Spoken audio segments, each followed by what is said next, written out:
Hi అమ్మ కూచేలు. మనం సుదర్శన్ చక్రం విష్ణుమూర్తికి ఎలా వచ్చింది అని చెప్పుకున్నాం కదా.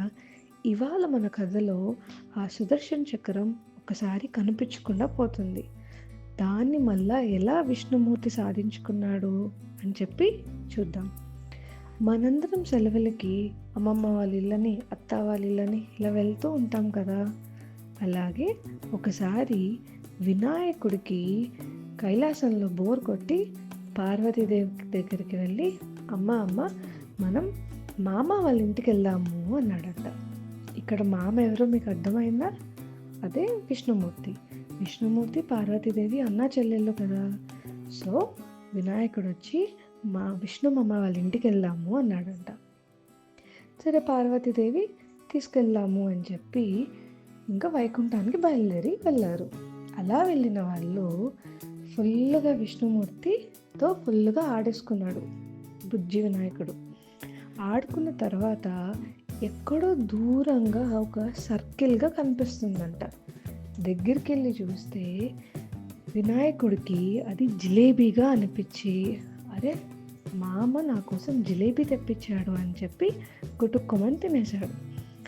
ఇది చూస్తున్న విష్ణుమూర్తి పరిగెట్టుకుని పార్వతీదేవి దగ్గరికి వెళ్ళి, చెల్లి నేను చెప్పేలోపు చాలా స్పీడ్గా మన వినాయకుడు నా సుదర్శన్ చక్రాన్ని మింగేశాడు, నేనేం చేయాలి ఇప్పుడు అని అంటే అప్పుడు పార్వతీదేవి అంది, అన్నయ్య కంగారు పడకు, నువ్వు నవ్వించు, నవ్వితే వినాయకుడి తొండంలో నుంచి ఆ చక్రం బయటకు వచ్చేస్తుంది అని. ఇంకా విష్ణుమూర్తి చెప్పేశావు, నేను ఇప్పుడు ఏం చేయాలి, ఎలా నవ్వించాలి అని ఆలోచిస్తూ ఉన్నాడనమాట. అప్పుడు ఏం చేశాడు, విష్ణుమూర్తికి ఐడియా వచ్చింది. స్లోగా వినాయకుడు ముందరికి వెళ్ళి విష్ణుమూర్తి తన చెవులు తను పట్టుకుని గుంజీలు తీయడం స్టార్ట్ చేశాడు. ఇది చూస్తున్న వినాయకుడు, మామ నువ్వేంటి నాకు గుంజీలు తీస్తున్నావు అని చెప్పి ఒళ్ళుమని గట్టిగా నవ్వాడు. అలా నవ్వినప్పుడు తన తొండంలో నుంచి బయటకి సుదర్శన చక్రం వచ్చేసింది. ఇక స్పీడ్గా అది రావడం ఏంటి, టక్కుమని విష్ణుమూర్తి తన చక్రం తను తీసేసుకున్నాడు. అప్పటి నుంచి వినాయకుడు అన్నాడు ఏమని, మా మామ నా ముందర గుంజీలు తీసి నన్ను నవ్వించాడు, సో ఎవరు నా ముందర గుంజీలు తీసినా నాకు మా మామయ్య గుర్తొచ్చి నేను నవ్వి వాళ్ళని మంచిగా బ్లెస్ చేస్తాను అని. సో నెక్స్ట్ టైం మీరు వినాయకుడు గుడికి వెళ్ళినప్పుడు గుంజీలు తీయడం మర్చిపోకండి.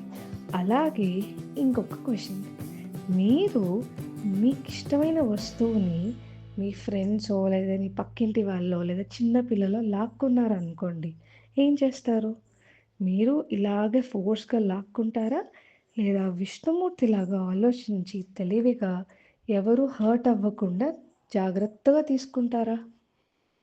ఆలోచించి చెప్పండి. బాయ్.